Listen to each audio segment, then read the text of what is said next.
Хто не ведае, у Беларусі таксама ёсць жаночы футбол.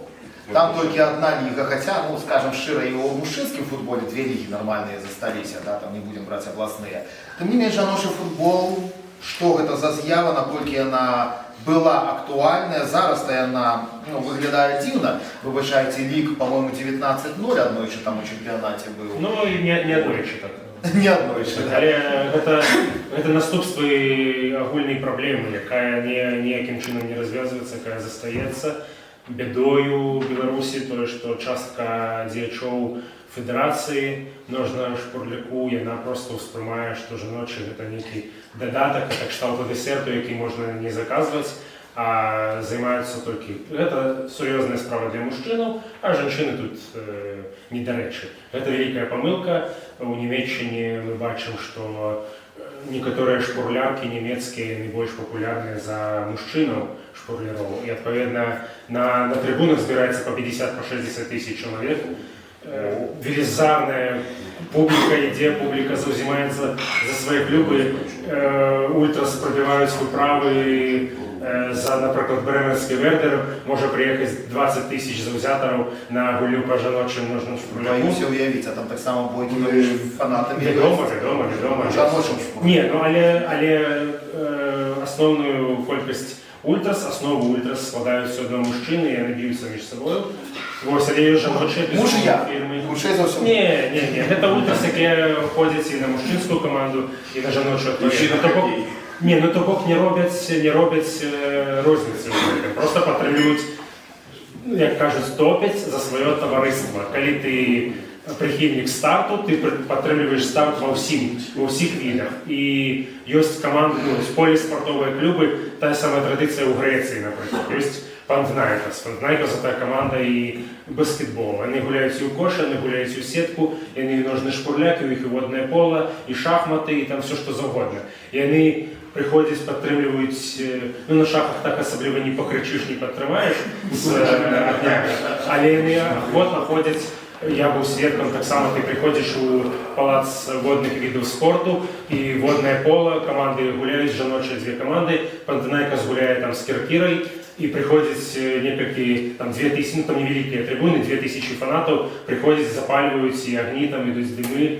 То бок гэта цалкам натуральная тэма. У Беларусі ёсць пытанне толькі ў вобласці той, што частка функцыянераў, частка дзеячоў, якія за гэта адказаны, якія вы проста маглі даць зелёнае святло, ад іх шмат не патрабуюць.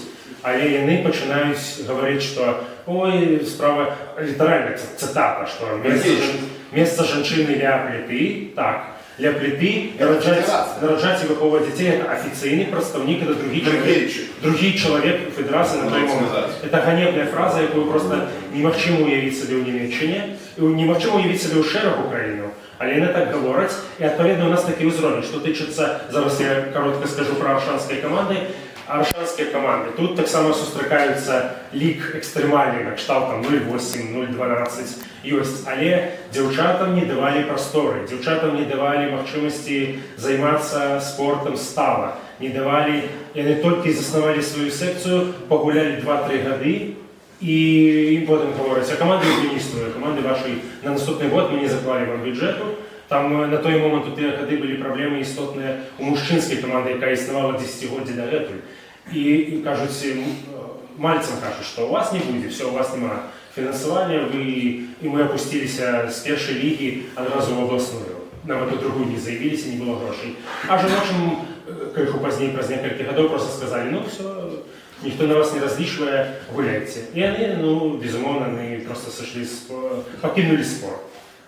Але здарыўся выпадак, падаецца, гэта быў 63 год, 1963, калі прыехала каманда з Мазырада, той момент яна называлася «Спартак» у Оршу, і высветлілася, што прыходзяць іхныя прадстаўнікі, а ім у Оршы гавораць: а гатэль, а мы зусім забылі пра гатэль, а дзе вас размясціць, а дзе што. Гэта былі ўжо не 20-е гады, калі каманда складалася літаральна там з 11-12 чалавек, і гульцы нашы аршанскія, напрыклад, маглі кожнага ў свой дом забраць па адным, там, давайце будзеце начаваць у нас. Але тады каманда ў 60-е гады гэта больш салідны канструктор. Гэта каманда, якая складаецца ўжо непасрэдна шпурляроў, было там 15-16 чалавек, плюс адміністратор, плюс лекар, плюс трэнер, плюс памочнік трэнера. Карацей кажучы, гэта быў калектыў з 20 чалавек 10 прыкладна, а то часам нават болей. І размясціць іх вось так па дамах забраць ужо не так лёгка было. І адпаведна проста аршанцы сказалі, ну, выбачаемся, прабачце, што зараз гатэлю для вас няма. Штосьці нейкія нумары хутка знайшлі нейкім чынам, іх рассілілі. Безумоўна, мазырскія шпурляры былі вельмі незадаволеныя, напісалі у пратакол, сказалі, адлюструйце гэта, калі ласка, ў пратаколе гульні. Еще да гульні суддзя мусіў гэта все ўнесці, занатаваў, што мазырская каманда катэгарычна незадаволеная умовамі правядзення паядынку. І больш за тое, у пазнейшым дапісванні гэтага пратаколу, які ўжо цяпер захоўваецца у нацыянальным гістарычным архіве, Нацыянальным архіве Рэспублікі Беларусь, там пазначана, што у выпадку паўтарэння падобнай сітуацыі ў Оршы, калі яшчэ прыедзе нейкая каманда гасцей і не будзе месца іх размясціць у гатэлі, камандзе будзе залічаная тэхнічная параза, а яшчэ ў выпадку, калі гэта будзе працягвацца, Оршу пазбавіць права прымаць сваіх праціўнікаў на сваім полі. Насамрэч сумная гісторыя. Дарэчы, прямо зараз адбылася яшчэ адна сумная гісторыя. Орша прайграла Белчыне 1-2. І вось з ліпеня минулого года тады пачалася праца, трэба было знайсці, ну, адно, що трэба было, канешне, давесці да ладу кніжку, якая, в прынцыпе, была ўжо гатовая, тому што ты працаваў над гэтай кніжкай ўжо 13 гадоў на той момант. От у мяне пытанне, як ты дакаціўся да такога жыцця, дзе ты знаходзіў час? Ну, это рытарычнае пытанне, напэўна. І потым мы працавалі, гэта, канешне, не адзін чалавек потым працаваў. У дадатак да аўтара яшчэ не адзін чалавек працаваў над гэтай кніжкай на працягу года. Можа быць, не на поўную ставку, канешне, ну, в сэнсе, не ўвесь час, але тым не менш, гэта заняло вельмі шмат часу, і для нас, для маленькага выдавецтва, у Лондоне, на ўскрайку Еўропы, далёка, ну, там, канешне, вельмі моцная беларуская супольнасць, але яна маленькая, рэсурсная база такая, вот, людская нейкая, яна параўнальна невялікая, не параўнаць з Вільні, не параўнаць з Варшавай.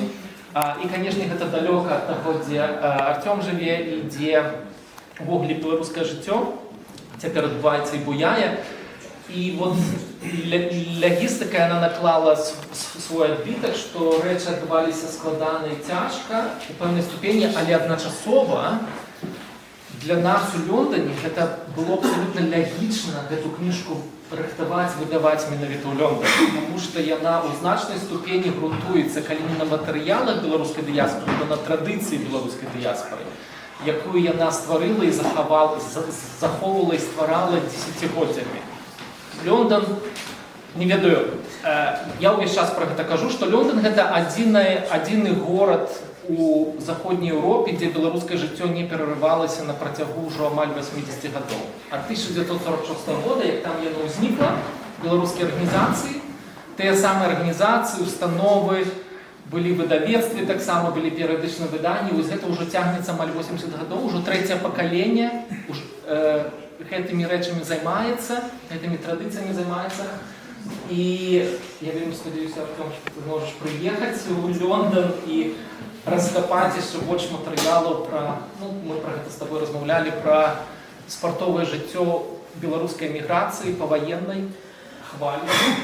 Ну вось, гэта вот якісьці погляд на гэту кнігу з боку выдавецтва. Для нас гэта вельмі каштоўнае выданне, і ў пэўнай ступені гэта на гэты момант вяршыня таго, што мы як выдавецтва дасягнулі, шмат чаму навучыліся у працэсе.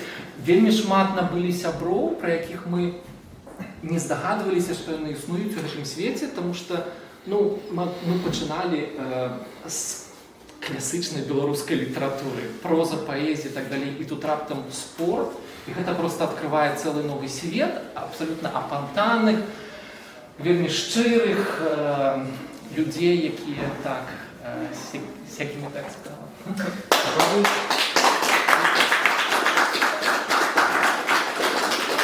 Тут выдавецтву хацелася б яшчэ адну падзяку выказаць. Господарство, про беларускі футбол, па-першае, не тое, каб занадта шмат кнігаў. Шмат з іх уяўляе сябе фотоальбомы альбо фотоальбомы з такім абзац-2 тэкста пад фотаздымкам. Гэта, по-мойму, Артём, папраў мяне, но, по-мойму, гэта вершыня ўвогуле даследавання беларускага футболу.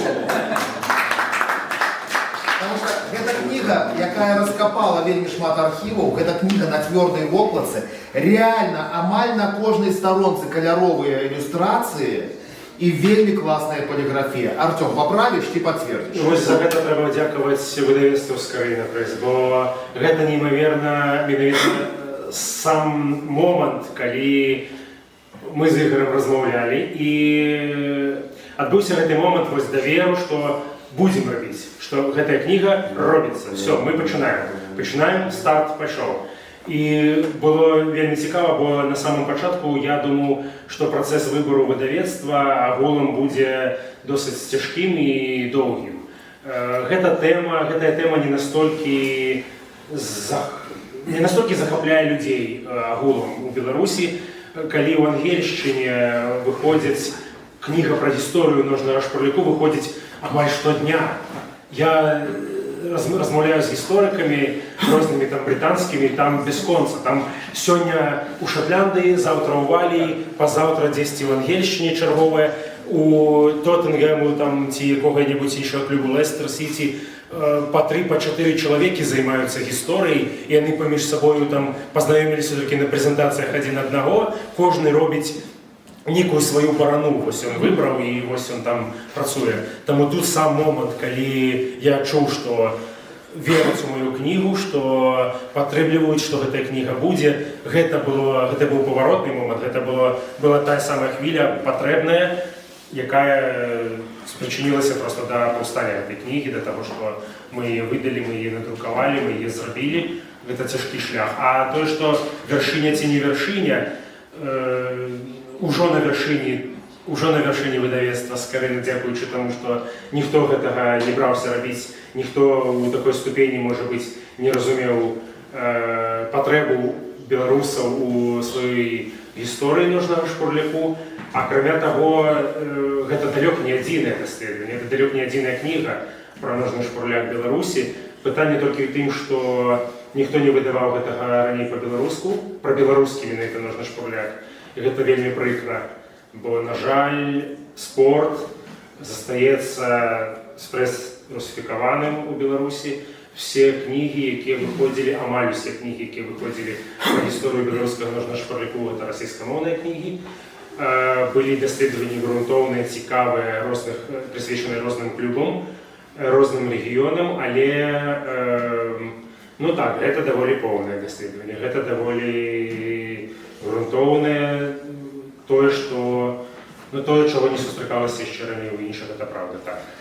Дэршход шукаў, калі ласка, вручыць. Так, гэта летась.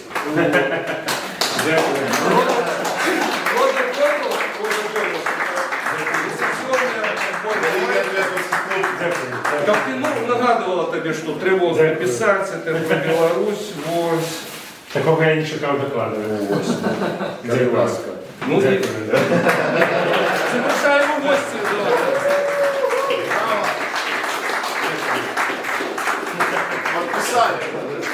Дэршход, это цікава. Сёлета гэтая каманда развіталася з найвышэйшым дывізіёнам Бельгіі, але хутчэй за ўсё вернецца, бо яна ходзіць сюды-туды.